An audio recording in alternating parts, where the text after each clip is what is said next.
Welcome back to the Omnibuds Cafe. My name's Kevin, and I got my first DC Compact Edition, and it's Green Arrow Year One by Andy, Diggle, and Jock. Grab your cup of coffee, and let's check out this book.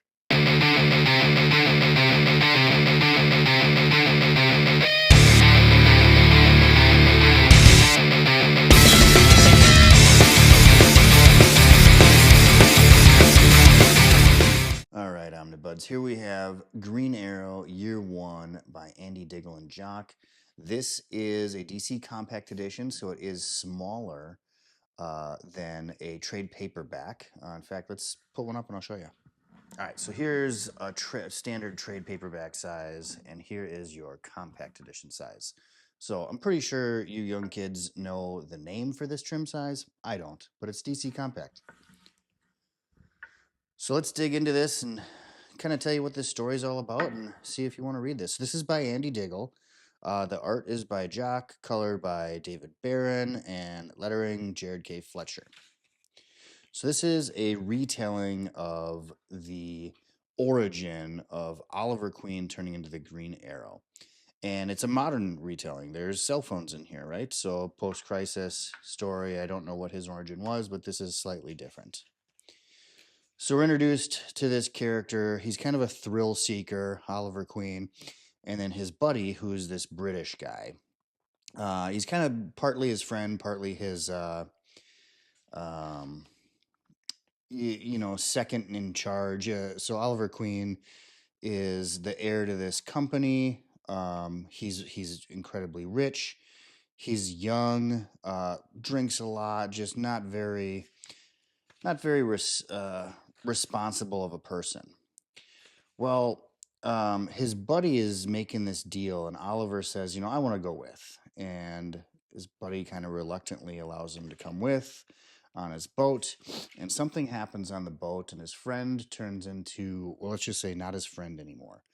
And Oliver Queen is thought to be dead, and his money is with his friend. So Oliver Queen wakes up on this island in the Pacific Ocean, and he doesn't know where he is. He was drunk. He got punched in the nose, so not in a great shape. So he thinks he's on this island all by himself. He finds some old, like a generator, a water line, but he doesn't see anyone. And he ends up making a bow and arrow out of this generator's parts, which is really cool. So Oliver Queen's this young punk kind of who's inherited this company, but as a kid he took archery lessons. So he slowly realizes that there's some other activity going on in this island, and he puts on this green. I don't even remember what it was, but it's kind of how he gets his first look. I think he's just basically blocking himself from the sun and trying to feed himself at this point. But it's kind of an early hint at what the Green Arrow might look like in the future. Well, Oliver Queen slowly realizes that there's something else going on this island, and he decides he's got to help out. There's a drug kingpin. I think it's opium that they're growing on this island, and they've enslaved the locals to kind of run the fields for them. And they're not very nice people, obviously. Usually drug lords aren't. So Oliver Queen decides, I am going to save these people if it costs me my life or not. And so it's just this really cool, underdog, Robin Hood type story. Oliver's going to save the day, or at least attempt to. I really like the coloring in this book. I think the colors did a great job of telling this story. And the covers. Look at that cover. That's so cool. So Oliver Queen, as he learns more and more about who's kind of running things on this island, a little bit of a conspiracy involving him, his past, his some people he knows. But he goes one-man wrecking crew against this drug kingpin guy or gal who's enslaved this island of indigenous people and made them pick opium and sell it for money. But I thought this was a really cool story. The art's fantastic. I flew through this in one sitting. Probably took me an hour to sit down and read this, but really cool stuff. And my first DC compact. But then here at the end, you see him kind of in, I think it's Seattle. Correct me if I'm wrong. but looking over the rooftops in his new look.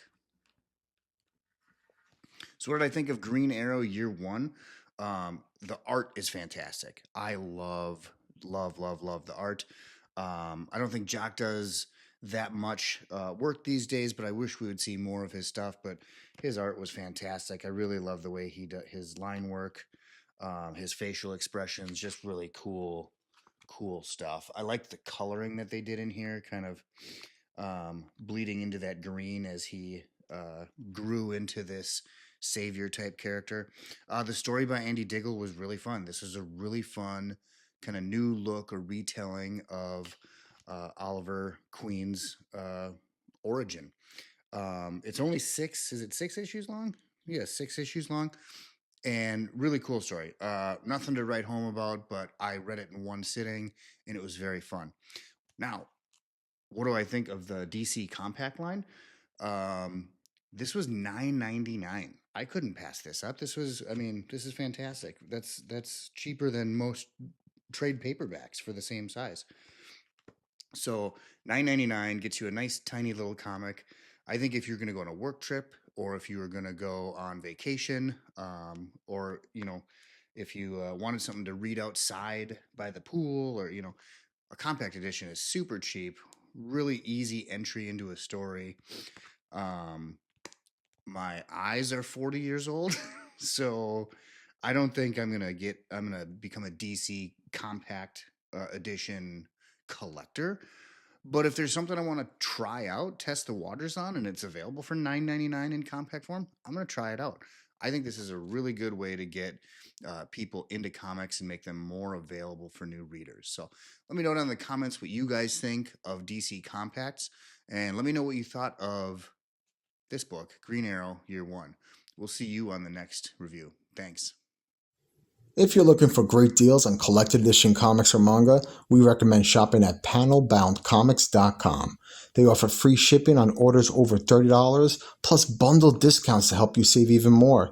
And if you're shopping from Europe or the UK, comicsbugle.com offers free EU shipping and a rewards program for regular buyers. Don't forget to use our discount codes at checkout.